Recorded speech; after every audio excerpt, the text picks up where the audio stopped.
오늘은 하나님의 눈치를 보자고요. 이런 제목을 가지고 여러분과 은혜를 나누도록 하겠습니다.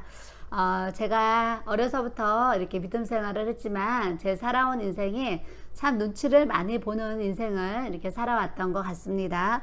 목회를 하면서 가정에서는 또 가족들 눈치도 이렇게 보았겠지만, 목회를 하면서 그 성도들의 눈치를 제가 참 많이 보면서 이렇게 신앙생활을 과거에 했던 그런 기억들이 이렇게 있습니다. 어느 정도로 제가 눈치를 많이 봤냐면요, 웃어야 되는데 웃지 않는 성도가 있으면 왜 웃어야 되는데 안 웃을까, 이런 의문까지 할 정도로 그런 눈치를 제가 보게 됐습니다.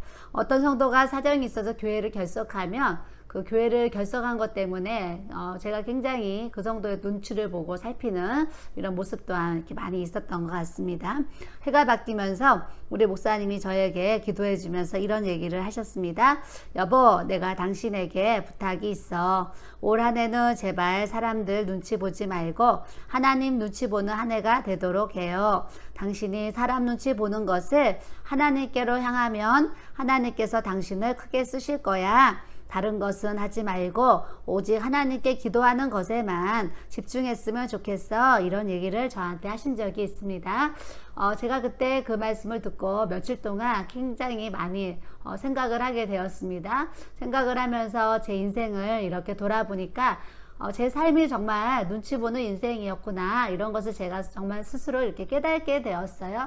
과거에 어릴 적 이렇게 시절을 생각하니까, 초등학교에 우리가 다닐 때는 육성회비라는 회비가 있었습니다. 그래서 한 달에 한 번씩 그 육성회비 600원을 학교에 가져가야 되는데, 집이 살림이 어렵고 힘든 이제 이런 상황들이 있다 보니까 저희 부모님께서 저에게 육성회비를 주시지 못했습니다. 근데 그 시절에도 이렇게 잘 사는 친구들은 1년치 6개월을 한꺼번에 내서 1월부터 12월까지 그 육성회비 봉투에 도장을 다 이렇게 찍혀 있는 그런 경우가 있었습니다.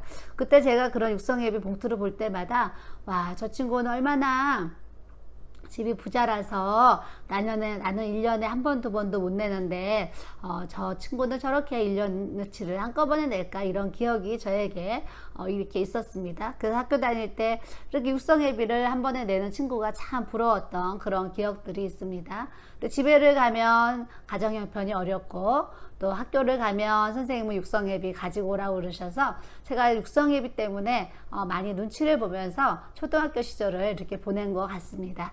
또 중학교를 이렇게 가게 되었는데, 중학교를 갈 때 저희 집에 더 큰 어려움이 왔습니다. 오빠가 사업을 하셨는데 사업에 굉장히 실패를 하면서 가정적으로 볼 때 경제적으로 굉장히 어려운 곤란을 겪는 그런 때가 이렇게 이제 있었습니다. 초등학교 때는 육성회비를 내지 않아도 학년을 올려주고 졸업을 이렇게 할 수 있었는데요. 중학교를 갔더니 담임 선생님께서 이렇게 수업료를 가지고 오라고 이렇게 저한테 다구치시는 거예요.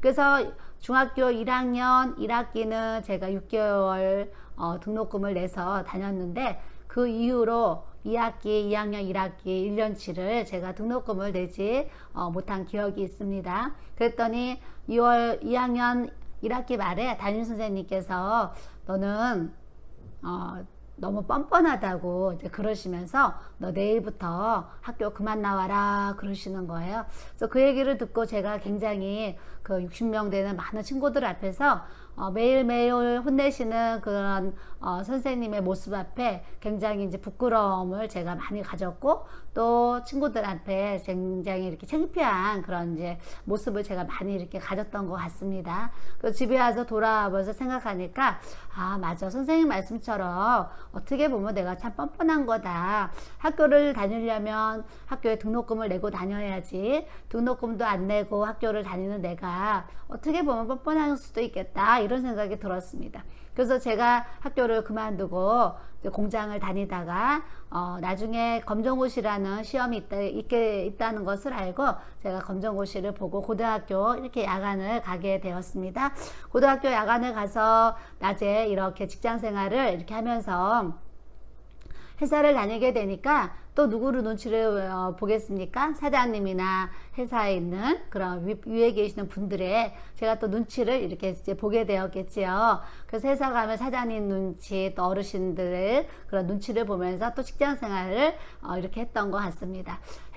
학교를 이제 졸업하고 회사를 들어가니까 또 상사들의 눈치를 보게 하셨고, 또 보게 되고, 제가 또 나중에 학원을 하게 됐는데, 학원을 하면서 또 아이들을 가르치면서 또 아이들의 눈치를 보는 그런 삶을 제가 이렇게 살았던 것 같습니다. 그러고 나서 결혼을 또 이렇게 하게 되니까 또 시댁 시부모님의 눈치를 보게 되고, 또 같이 사는 남편이지만 또 남편의 눈치를 보고, 제 인생을 가만히 돌아보니까 참 어려서부터 그때까지 저의 환경을 돌아볼 때 제가 사람 눈치를 참 많이 보면서 내가 인생을 살아왔구나, 이렇게 돌아보게 되었습니다. 그래서 제가 그 목사님의 말씀을 듣고, 그래, 내가 지금까지는 사람들의 눈치를 보고 이렇게 살아왔지만 이제는 사람 눈치를 보지 말고 하나님 눈치를 보는 사람이 돼야 되겠다, 이런 생각을 제가 하면서 결단을 하게 되었습니다. 그러면서 하나님 앞에, 하나님, 제가 이제 하나님 눈치를 보는 사람이 되게 해주세요, 이런 기도를 드리게 되니까 제 삶이 달라지는 것을 느낄 수가 있었습니다. 왜냐하면 제 삶에 변화가 이렇게 일어나는 거죠. 하나님 눈치를 보게 되니까 말씀도 더 가까이 읽게 되고, 하나님 눈치를 보게 되니까 기도하게 되고 전도하게 되고, 내 주어진 24시간이 하나님 앞에 더 많은 시간이 드려지는 그런 이제 주님의 은혜가 저에게 이렇게 부어지는 그런 모습을 또 많이 있게 대하고, 또 하나님 눈치를 보니까 하나님으로부터 성령의 기름 부으심을 받게 하고, 또 성령의 은사들을 주시고, 제 삶에 성령의 많은, 성령의 나타남, 성령의 열매, 그런 은혜, 능력, 역사가 많이 일어나도록 하나님이 저의 삶에 함께 해주심을 제가 보게 됩니다. 오늘 여러분들도 제 얘기를 들으시고, 나는 하나님의 눈치를 보면서 사는 사람인가, 아니면 사람 눈치를 보면서 사는 사람인가, 자기 자신을 한번 돌아보시면서 이제부터 하나님 눈치를 보는 여러분들이 되신다고 하면 여러분들의 인생에 더 큰 하나님의 선물이, 능력이 부어주게 하실 줄 믿습니다. 감사합니다.